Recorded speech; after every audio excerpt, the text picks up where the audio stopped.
Hello friends, आप सभी का स्वागत है हमारे इस यूट्यूब चैनल में।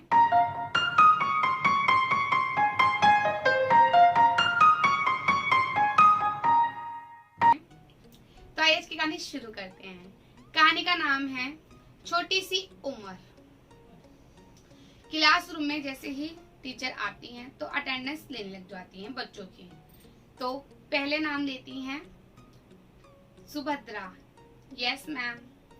Mitali, yes ma'am. Manisha, yes ma'am. Divya, Divya. 3-4 बार वो आवाज दोहराती हैं, दिव्या दिव्या, लेकिन कोई आवाज नहीं आती। टीचर अब सब बच्चों से बोलते हैं, कोई मुझे बताएगा कि दिव्या 15-20 दिन से स्कूल क्यों नहीं आ रही है। एक लड़की खड़े होके बोलती है, उसका तो ब्याह हो गया। शादी हो गई? पर क्यों? अरे मैडम, आप यहाँ नई नई आई हो ना, इसीलिए आपको हमारे गांव के रीति रिवाज नहीं पता। अब उसकी शादी हो गई, अब वो स्कूल कभी नहीं आएगी। पर क्यों? अरे शादी के बाद थोड़ी ना लड़के स्कूल पढ़ने आते हैं, आपको इतना भी नहीं पता। लेकिन ये तो बाल विवाह है ना।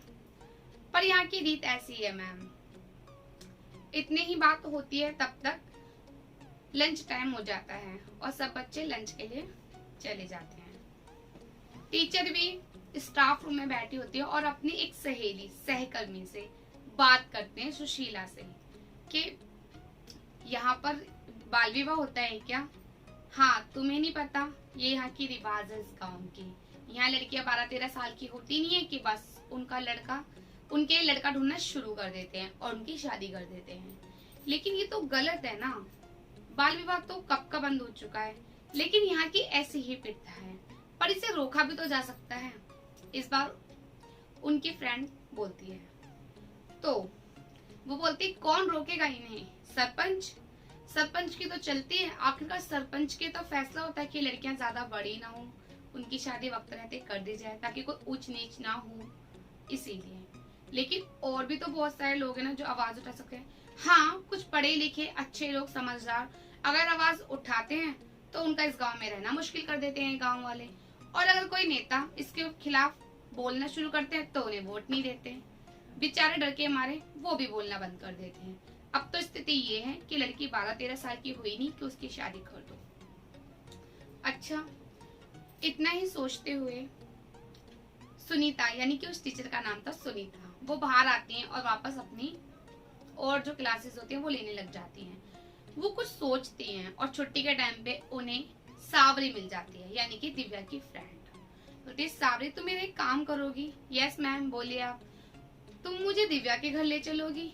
हाँ हाँ, ले चलूंगी। वो खुशी खुशी दिव्या के घर टीचर को लेके चली जाती है। जैसे ही टीचर दिव्या के घर पहुंचती है तो दिव्या की माँ उनको बहुत अच्छे से बिठाती हैं, आओ भगत करती है उनकी। फिर थोड़ी देर बाद टीचर दिव्या की माँ से बोलना शुरू करती है, दिव्या नजर नहीं आ रही, वो कहाँ गई है? इतने में दिव्या की माँ बोलते हैं, वो मैडम जी, आपको पता नहीं है, उसकी शादी हो गई है। शादी? कितने साल की है वो? जैसे कि कुछ पता ही ना हो, अनजान बनती है। उसकी माँ बोलती है, अभी तो 13 की हुई थी। 13 की और इतनी जल्दी शादी? हाँ, हमारे गांव में ऐसी ही प्रथा है। प्रथा? लेकिन ये तो गलत है ना। तुमने क्यों नहीं इस बारे में बोला? तुम माँ हो के ऐसी बातें बोलती हो लड़की के लिए। उसकी माँ बहुत ज्यादा डर जाती हैं और कहती हैं, दिव्या के पिताजी के आने का टाइम हो रहा है, आप यहाँ से चली जाइए। दिव्या की माँ ये कहकर चुप हो जाती है और टीचर भी कुछ सोचती है कि चलो छोड़ो, मैं इनसे बात करूं। वो वहां से चली जाती हैं, कुछ कहना सही नहीं समझती और वहां से चली जाती हैं।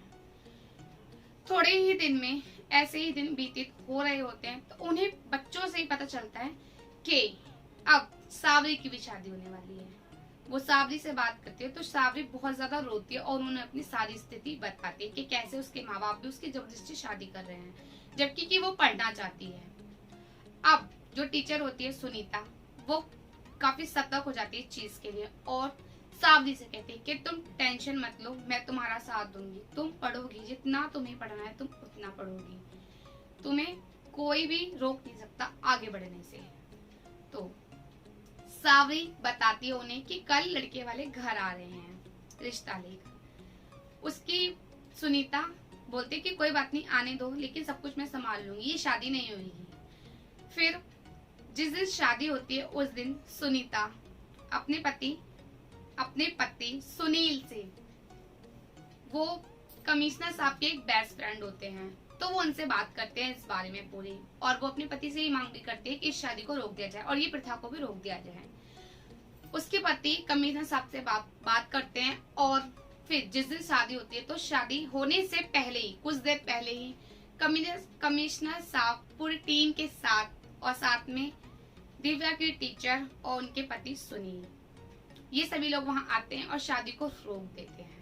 शादी रुक जाती है, और क्योंकि ये कानूनन जुर्म था बाल विवाह करना, इसलिए इसके लिए सावरी के माँ बाप को, सावरी के होने वाले सास ससुर को, इनको कड़ी सजा मिलती है। और जब तक इन लोग को सजा मिलेगी, ये लोग जेल में रहेंगे, तब तक सावरी की जिम्मेदारी खुद सुनीता मैम उठाएंगी। तो सुनीता जी ने ये बात सच कर दी है कि लड़कियों का विवाह इतनी जल्दी नहीं करना चाहिए, अपनी सोच भी बदलनी पड़ेगी। पढ़ेगा इंडिया तभी तो बढ़ेगा इंडिया, इस बात को सच करा है सुनीता मैम ने। फ्रेंड्स, ये कहानी यही एंड होती है। इस कहानी के उद्देश्य से मैं आपको यही समझाना चाहती हूँ कि वैसे आजकल तो ये प्रथा बहुत ज्यादा कम हो गई है, लेकिन फिर भी ऐसे बहुत सारे गांव हैं जहाँ आज भी ये प्रथा चल रही है। बेटियों को इतनी जल्दी शादी नहीं करनी चाहिए, आखिरकार शादी तो एक दिन करनी है। उन्हें आत्मनिर्भर बनने दो, अपने पैरों पे खड़ा होने दो, पढ़ने दो, तब शादी करो। बाल विवाह गलत है। बाल विवाह से ऐसी बहुत सारी चीजें हैं जो बच्चों को समझ में नहीं आती, ना उस बेटे को और ना उस बेटी को। तो इसीलिए हमें बाल विवाह नहीं करना चाहिए, और ये कानूनन जुर्म भी है। तो फ्रेंड्स, इसी के साथ मैं आपसे अगली कहानी में दोबारा मिलूंगी। अगर आपको मेरी कहानी अच्छी लगी तो लाइक कीजिएगा, शेयर कीजिएगा, सब्सक्राइब कीजिएगा और कमेंट जरूर कीजिए, अपने विचार जरूर लिखिएगा। तो फ्रेंड्स, अगली कहानी से दोबारा मिलूंगी, तब तक के लिए राधे राधे।